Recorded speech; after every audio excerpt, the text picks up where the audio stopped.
Mesdames, bonsoir. Monsieur, bonsoir. Bienvenue à cette grande tribune d'information sur votre chaîne panafricaine, Panafrican Media. Dans l'actualité de ce jeudi 11 janvier 2024, lutte contre le terrorisme et la reconquête du territoire burkinabé, les forces de défense et de sécurité et les volontés pour la défense de la patrie toucheront désormais 60 à 80 000 francs CFA comme salaire à la fin du mois. C'est l'une des mesures fortes prises par le capitaine Ibrahim Traoré, chef de l'État du Burkina Faso, en ce début d'année 2024. Organisation des Nations Unies, le Maroc est désormais président des droits de l'homme au sein de cette auguste institution. Il a été élu hier, mercredi 10 janvier 2024, lors d'un mini-vote organisé par l'ONU. Deux informations mieux détaillées à retrouver dans ce journal. En sport, football, plus que quelques jours seulement et ça sera le kick-off de la 34e édition de la Coupe d'Afrique des Nations de football en Côte d'Ivoire. Les équipes qui prendront part à ce grand rendez-vous du football continental ont commencé à déposer progressivement leurs valises en terre ivoirienne. Voilà le principal titre de cette édition d'information, le développement grand format dans un instant.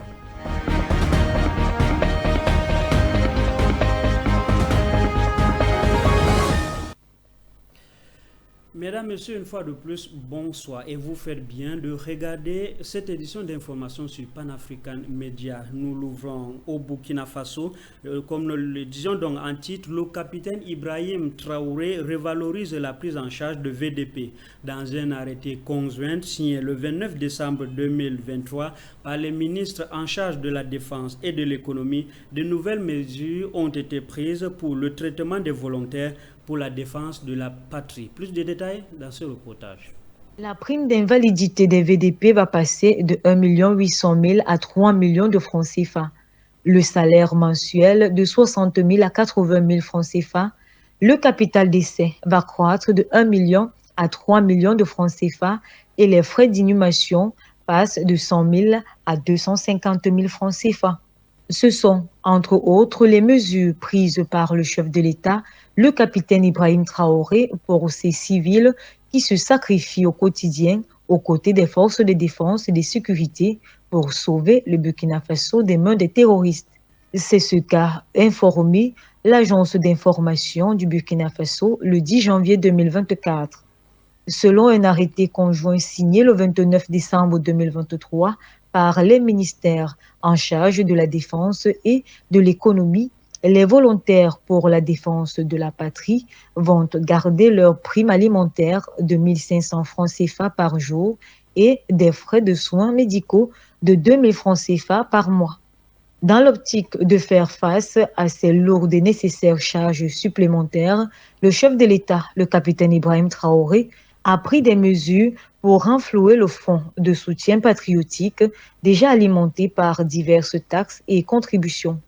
Le président de la transition a encore renoncé le 3 janvier 2024 à son salaire de chef de l'État pour garder celui d'officier, pendant que les membres du gouvernement vont céder 5% de leur salaire net à compter du 1er janvier 2024.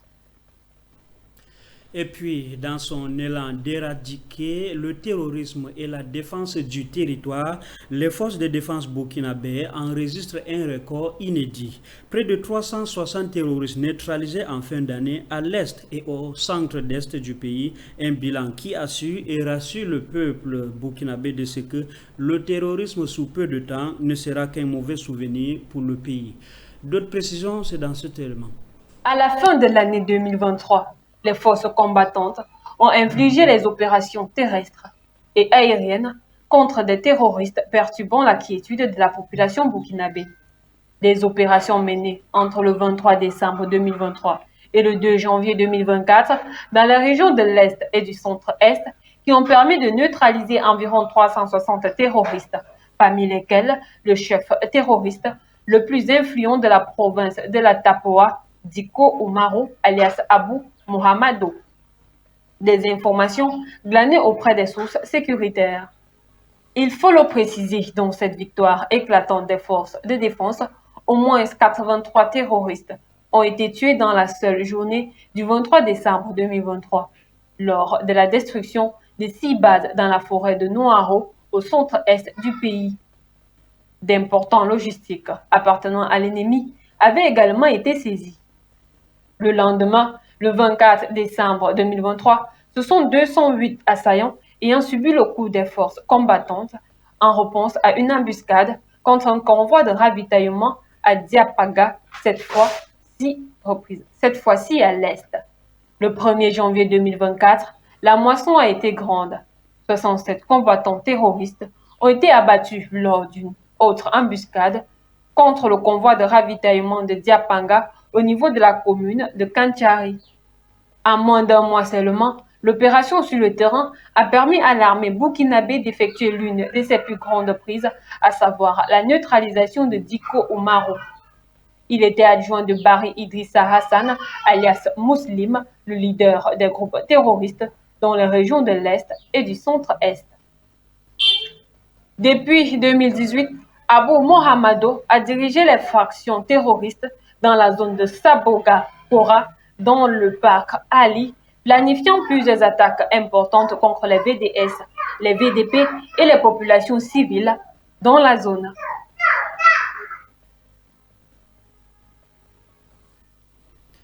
D'un pays du Sahel à un autre. Nous sommes justement au Niger et nous parlons de la lutte contre la corruption. Le gouvernement met en garde les voleurs à col blanc. Dans un communiqué publié hier, mercredi 10 janvier 2024, le ministre de l'Intérieur et celui de la Justice ont annoncer les mesures prises par le gouvernement de transition de poursuivre en justice toute personne impliquée dans les malversations financières et tous leurs complices qui tentent de dissimuler les preuves de leur forfaiture. Monique Kwam nous en dit plus. Tous les moyens sont bons pour traquer en justice avec la dernière énergie les détournements des deniers publics.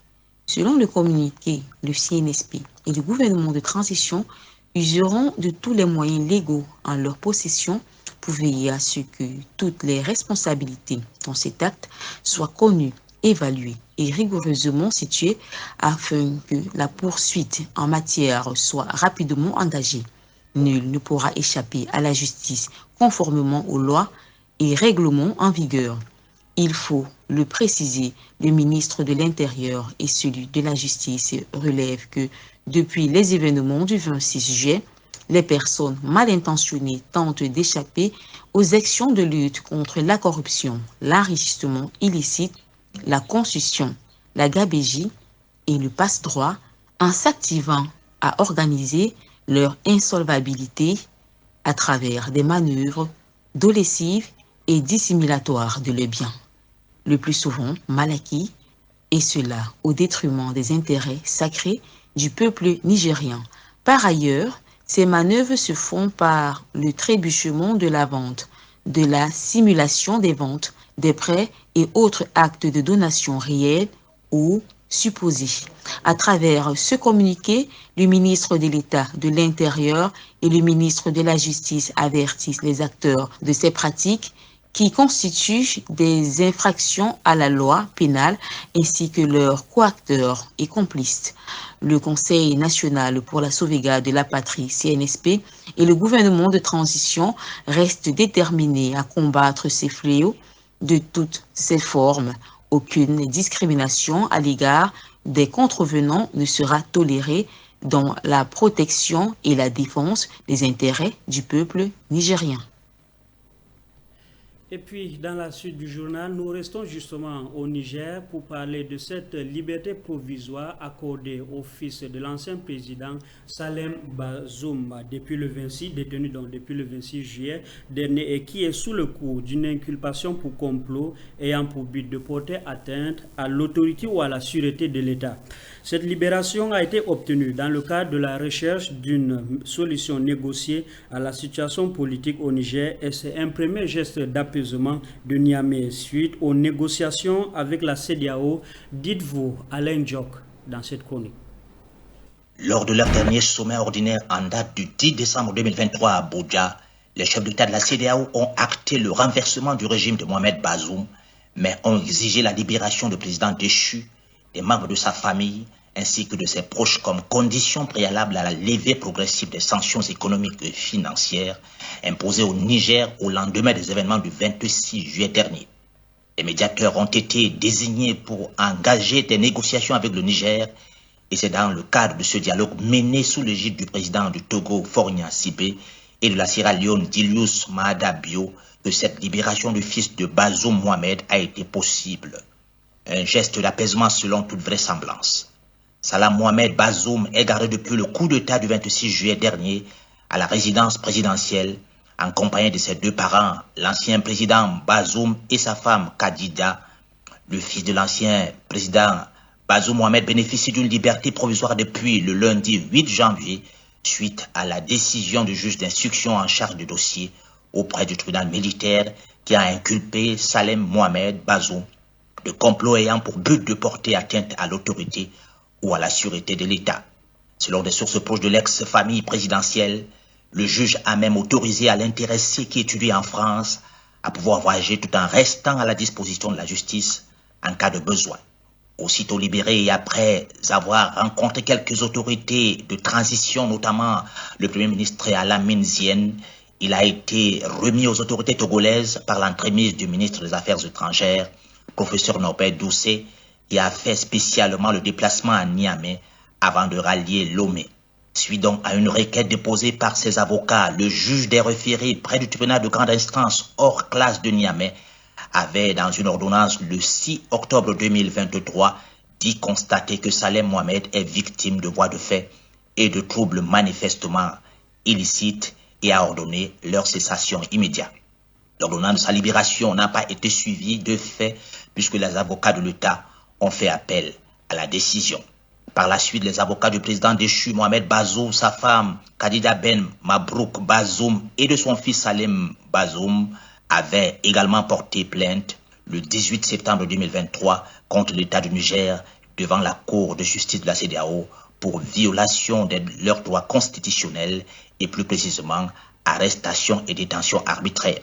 Après la tenue du procès le 6 novembre, la Cour a rendu son verdict le 15 décembre et dans leur décision, la Cour a accédé à presque l'essentiel des demandes formulées par la partie requérante et a rejeté les exceptions soulevées par la partie défenderesse, notamment les avocats de l'État du Niger. C'est ainsi que la Cour a retenu sa compétence pour connaître du litige et a déclaré la requête recevable. La Cour a, entre autres, estimé que l'État du Niger a violé les droits des requérants.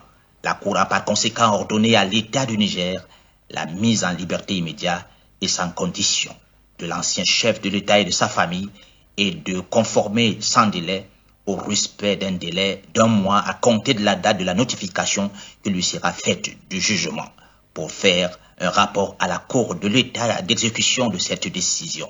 Cette libération intervient donc alors que le gouvernement de la transition nigérienne négocie avec la CEDEAO la levée des sanctions illégales et inhumaines qui ont été imposées au pays à la suite du coup d'État du 26 juillet. L'organisation communautaire demande la libération de l'ancien président ainsi que de toute sa famille, ainsi que la présentation d'un agenda pour une transition courte. Mais le CNSP estime que l'ex-président, qui n'a d'ailleurs toujours pas démissionné, doit être jugé pour les faits de haute trahison. Quoi qu'il en soit, cette libération du fils de Mohamed Bazoum est un indice de la volonté des autorités de la transition de renouer le dialogue avec la CEDEAO.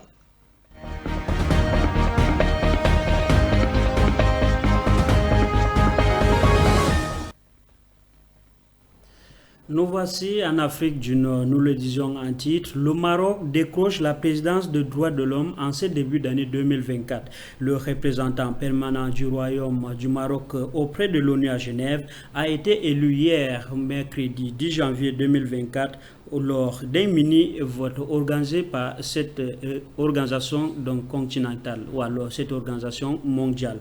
Plus de précisions, c'est dans ce reportage. Le Maroc s'est offert la présidence du Conseil des droits de l'homme de l'ONU pour l'année 2024. Au terme d'un scrutin qui s'est tenu le 10 janvier au siège de l'ONU à Genève, l'ambassadeur marocain Omar Sniber a obtenu 30 voix des 47 membres du Conseil contre 17 Pour l'autre prétendant à ce poste, l'ambassadeur sud-africain Solisi Ngosi. Le groupe africain, dont c'était le tour cette année de présenter le candidat à la présidence du Conseil des droits de l'homme, n'avait pas réussi à se mettre d'accord sur un seul nom, d'où un vote pour le déterminer et qui a été remporté par le Maroc. Après cette victoire, le Royaume aura donc pour principale mission de renforcer la promotion et la protection de ses droits dans le monde. Un travail dont l'ambassadeur marocain n'y voit aucune objection, car Omar Sniber, représentant permanent du Maroc auprès de l'Office des Nations Unies à Genève depuis 2018, s'est dit au Conseil vouloir œuvrer à répondre aux exigences du travail comme un si important et si fondamental, celui de la promotion, du respect et de la garantie des droits humains tels qu'universellement reconnus. Il faut noter que c'est la première fois de son histoire que le Maroc est en effet élu à la présidence de cet organe onusien. À ce poste, le Maroc voit un signal fort émis par la communauté internationale en faveur de sa démarche constructive et son leadership rassembleur sur des sujets clés comme ceux du dialogue interreligieux, de la tolérance et de la lutte contre la haine raciale, du droit à un environnement sain et durable, des droits des migrants et de l'impact des nouvelles technologies. Par ailleurs, cette responsabilité que porte le Maroc s'avère être en contradiction avec le système que le gouvernement inflige à sa population. Rappelons que plusieurs fois, des ONG marocaines et internationales ont dénoncé la répression qui vise des journalistes et des militants des droits humains au Maroc, notamment par l'utilisation de procès pour des crimes de droit commun, en particulier sexuels, ou par la surveillance numérique. Rabat est notamment accusé d'avoir utilisé le logiciel espion Pegasus pour pirater les téléphones des journalistes, des militants ou des politiciens marocains et étrangers. Les ONG ont déjà également critiqué les discriminations persistantes à l'égard des femmes et des minorités. Des accusations dont les autorités marocaines ont refuté et qualifié d'injustes et de fantaisistes. Actualité donc au-delà des frontières africaines, conflit israélo-palestinien. Parlant ici justement du génocide à Gaza, les Palestiniens expriment leur gratitude à Pretoria pour avoir porté plainte contre Israël. L'Afrique du Sud est saluée pour son acte de générosité envers le peuple palestinien suite à la plainte déposée à la Cour pénale internationale contre Israël. Diane Bena nous en dit plus. Des actes de gratitude se multiplient à l'endroit de l'Afrique du Sud. Après le chef suprême du Hamas, c'est au tour du peuple palestinien d'exprimer sa reconnaissance et ses remerciements au pays de Nelson Mandela pour son apport dans ce conflit israélo-palestinien qui dure depuis le 7 octobre 2023. En effet, l'Afrique du Sud avait déposé une plainte contre Israël à la Cour internationale de justice, lui reprochant son implication dans des actes génocidaires, notamment le meurtre des Palestiniens, l'atteinte grave à l'intégrité physique et à la santé de la population, ainsi que l'utilisation des armes à feu. Dans la matinée du mercredi 10 janvier 2024, des Palestiniens se sont rassemblés sur la place Nelson Mandela à Ramallah, brandissant des pancartes et slogans de remerciement au gouvernement sud-africain pour son soutien indéfectible face à la cause palestinienne. Un geste salué par le peuple palestinien qui n'a pas manqué, lors de cette sortie, de brandir des banderoles appelant à un cessez-le-feu dans la bande de Gaza. Dans la même agitation, d'aucuns faisaient flotter des drapeaux palestiniens et sud-africains.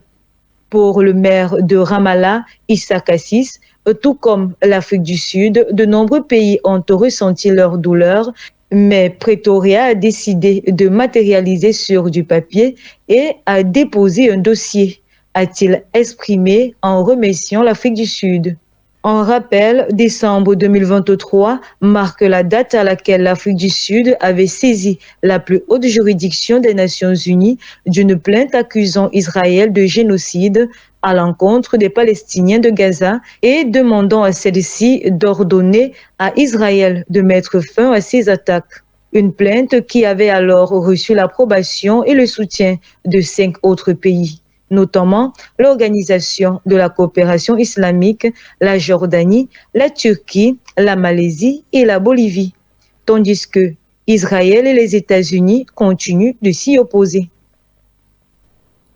Eh bien, dans le cadre de cette plainte donc déposée à la CPI par l'Afrique du Sud, la première audience s'ouvre ce jeudi 11 janvier 2024. Israël est accusé donc justement par le pays de Nelson Mandela d'actes génocidaires envers le Palestinien de Gaza. Jusqu'ici, Jérusalem nie fermement les faits qui lui sont reprochés. Dites-vous, Monique Wam. C'est un tournant historique déterminant pour mettre fin au conflit qui existe entre l'État d'Israël et le Hamas qui prend effet. Une audience préliminaire sur l'appel de l'Afrique du Sud au juge pour qu'il ordonne la suspension immédiate des actions militaires israéliennes est lancée, malgré qu'Israël nie catégoriquement les allégations de génocide qui lui sont reprochées.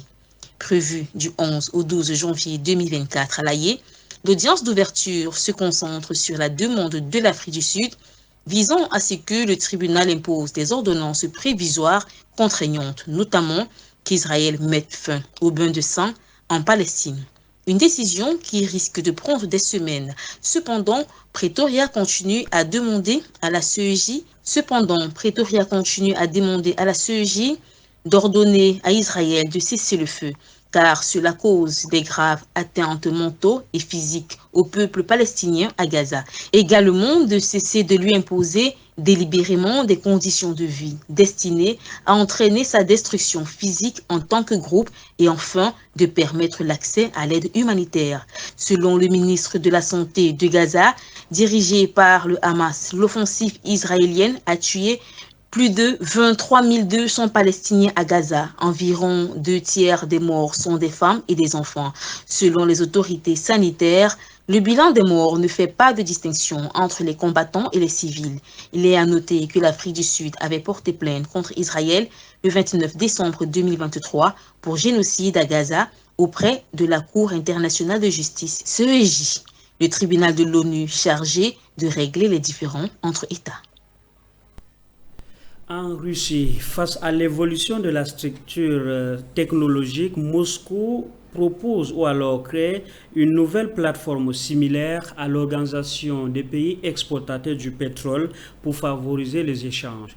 Monique Kwam, une fois de plus.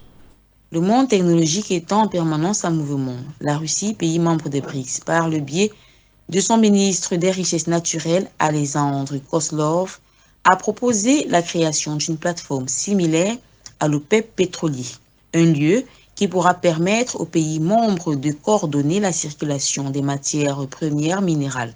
Ainsi, lors d'un forum minéraux du futur en Arabie Saoudite, Alexandre Kozlov a souligné que la Russie est ouverte à toutes les opérations de coopération, qu'elle peut non seulement s'engager dans l'exploitation et la production minière, mais est également prête au transfert de technologies bilatérales et considère ce partenariat avant tout comme un partenariat technologique. Il est à noter que le président russe Vladimir Poutine avait également, lors du premier jour du sommet Russie-Afrique à Saint-Pétersbourg, appelé à la création d'un espace d'information commun entre Moscou et les pays africains où les informations objectives seront diffusées. Nous voici en Amérique.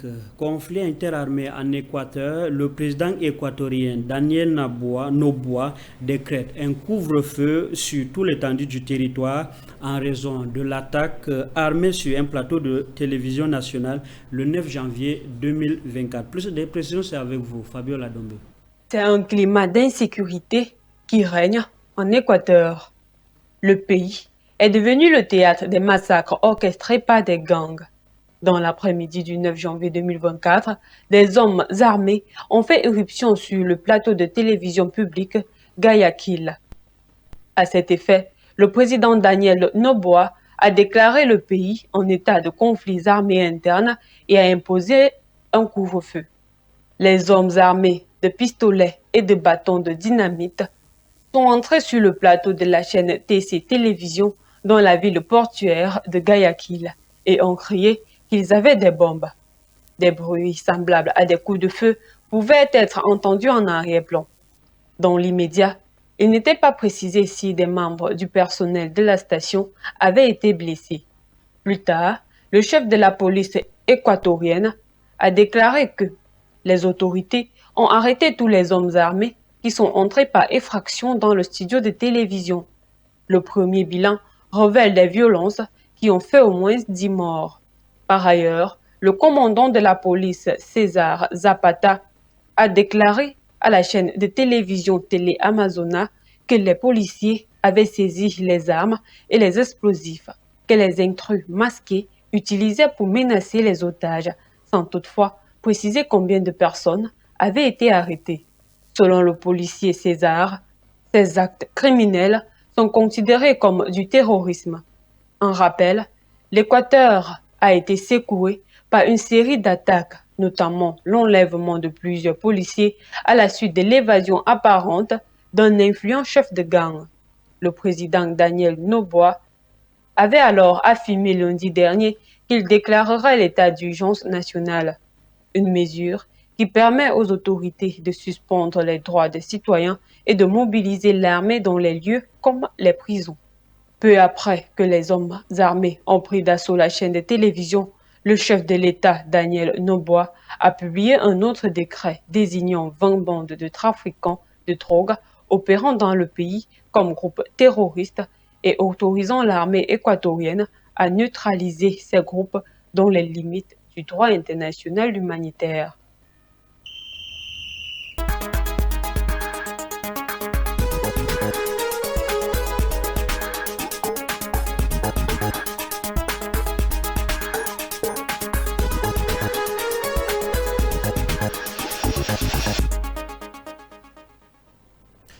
Mesdames, Messieurs, vous ne vous trompez pas surtout de ce générique sportif. Nous parlons de la CAN justement dans ce journal. Eh bien, à quelques jours de kick-off, la plupart des pays qui prendront part à cette grande compétition d'envergure mondiale justement, les pays arrivent peu à peu et déposent leurs différentes valises, n'est-ce pas, dans les hôtels réservés aux différentes équipes.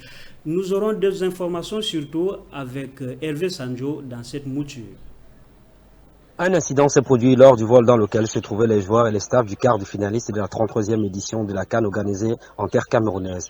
Le vol Air Ivoire, qui assurait la navette mercredi dernier, aurait eu un souci de pression d'oxygène dans la cabine après 9 minutes de vol. Une situation triste qui se rajoute au problème de primes impayées et qui a conduit les joueurs à boycotter la cérémonie d'adieu avec le public programmée mardi dernier. Les Scorpions ont en effet vécu une terrible frayeur à bord de cet aéronef qui devait les transporter pour le pays du Didier Drogba en vue de disputer pour la deuxième fois d'affilée la 34e édition de la Coupe d'Afrique des Nations. Par la suite, l'avion est revenu en Gambie en ayant fait demi-tour pendant le voyage avec l'ensemble de la délégation à son bord. Malgré le message rassurant de la Fédération gambienne de football via son président Véron Omba, certains joueurs se seraient évanouis pendant le vol et souffriraient de difficultés respiratoires, de maux de tête suite à ce désagrément. Parlons à présent des matchs amicaux concernant les équipes africaines qui évolueront dans 2 jours du côté de la Côte d'Ivoire pour la 34e édition de la Coupe d'Afrique des Nations. Certaines équipes ont peaufiné des stratégies de jeu en vue d'aborder la 34e édition de la CAN en Côte d'Ivoire qui va débuter du 13 au 11 février 2024. La République démocratique du Congo s'est inclinée 1-2 face au Burkina Faso. Les visiteurs ouvrent le score à la 36e minute par Batil Touré. 5 minutes plus tard, Mohamed Konaté double la mise pour les étalons burkinabés. Au retour des vestiaires, Chancel Bemba redonne un peu d'espoir aux Léopards du Congo à la 56e minute. Malgré les efforts des Léopards dans la surface des étalons, le score n'évoluera pas. La bande à Bertrand Traoré l'emporte 1-2. L'Angola domine Bahreïn 2-0. La Tunisie punit le Cap-Vert 2-0. L'Afrique du Sud fait jeu égal 0 but partout face au Lesotho. Parlons à présent du championnat local au Cameroun. Se jouait hier un match en retard de la première journée de la MTN et Ligue 1 entre l'UMS de Loum, 4e au classement avec 20 points au compteur, et Avion Academy. L'Union du mouvement sportif de Loum l'emporte 2-0 et enfonce un peu plus l'Avion au play-down qui pointe 8e au rang dans le groupe B, dominé notamment par le Coton Sport de Garoua. Toujours en football local, cette fois-ci en MTN Elite, les Groals de Nkonsamba, actuel 3e du groupe A, déjà qualifié pour les playoffs, s'est incliné 1-5 face au Tournai Calavera Club de Yaoundé. Le Racing de Bafoussam domine la partie qui l'opposait à Frontier Scrut de 2-4. Bafoussam United de son côté conforte son fauteuil de leader dans le groupe A en dominant l'Unisport de Bafon, 3-0 pour le compte de la 14e journée.